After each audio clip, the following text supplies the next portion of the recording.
Five's a Crowd is the 23rd episode of the 5th season of Full House. This is directed by Joel Zwick, and as always there will be spoilers from now as I go through the episode and share some thoughts. And there are a few parts to the narrative, but everything connects together really well. But first of all, the intro, Michelle and Jesse are watering plants with squirty bottles, and they then have a squirty bottle fight. A very cute way to start things off. And there are, as I said, kind of two main parts to the narrative. The bulk of it focuses on DJ and her date. We also have an awards show coming up, and adults are trying to get ready to go for this. I love the fact that they're all going, because Becky and Danny are up for a Wake Up San Francisco award. Joey is up for an award for Ranger Joe. And obviously Jesse's going along to support Becky. So it's really lovely. And because all of the adults are going to be out of the house and DJ has a date, they end up, maybe slightly reluctantly, asking Kimmy to babysit. But actually, it ends up being Stephanie who does all the work, because Kimmy doesn't want to change diapers.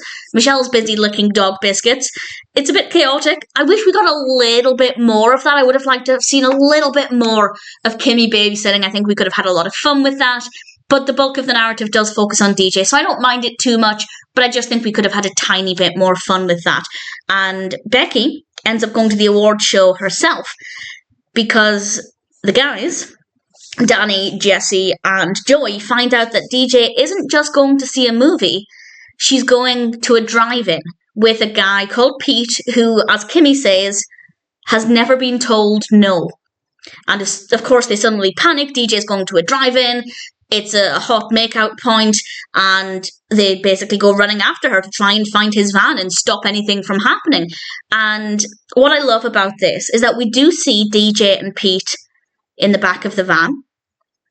And I do wonder if DJ was thinking of doing things that she's maybe underage to do, because she does kiss him quite passionately, and then she tells him it doesn't feel right. So if it felt right, would she have gone further? Would she have ended up doing things with him that she might otherwise regret? I don't know, but I like the fact that before the guys found the van, DJ said no. I like the fact that we get to see DJ making a responsible decision without the interference of the parents. And when Pete's going to get popcorn, Danny, Joey, and Jesse appear in the front of the van, and DJ is obviously very, very angry and very annoyed at them.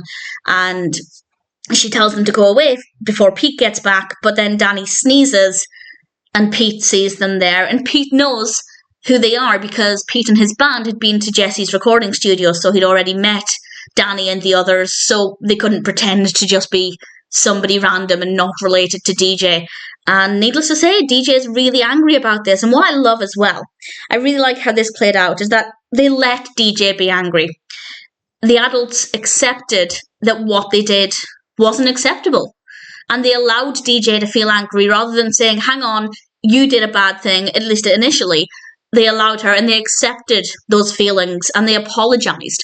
And I really loved how that played out, because I feel like a lot of people, at least I imagine, would be quick to say, well, hang on, how dare you be angry at us because you lied. We had to do what we did because you lied and we feared for your safety. But they didn't jump to that.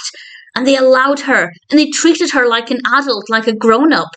Whereas if she'd been maybe younger, they might have put a stop to it under the guise of, I'm the adult, you're the child. And I think it's a strong sign, not just that DJ is maturing, but that they're starting to see her as somebody who's more mature and becoming a young adult.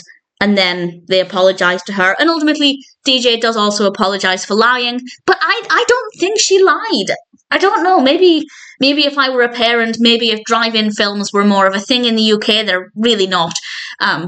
Maybe I would see this from a different perspective, but she didn't lie. One could argue she lied by omission, but maybe, I don't know. It doesn't seem like that big of a lie to me. They were going to a movie, so I don't know. But either way, she did apologise. I don't think she necessarily needed to. Yes, she could have said, I'll try and tell you more in the future rather than lying by omission, but I don't know. I don't think she was tremendously in the wrong here. Maybe a little bit, but the guys were definitely in the wrong. But then one could argue they were trying to protect her. I don't know, at 15 years old, when she's not exactly in a dangerous situation, really? I don't know. I guess it's a bit of a grey area. I can see DJ's perspective, absolutely. I can understand Danny, Joey, and Jesse's perspective, but they definitely went about it the wrong way. But we had some great messages here, some great behaviour after the fact, and some really important moving conversations. And to conclude everything, Joey won.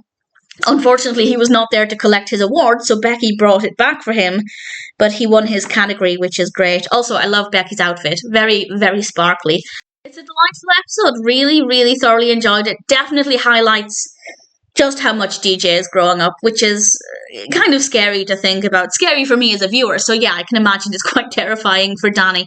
But it does give us some opportunities for different stories, different lessons and messages, and they're definitely leaning into that, which works really well. Needless to say, I think Five's a Crowd is a pretty brilliant episode of Full House.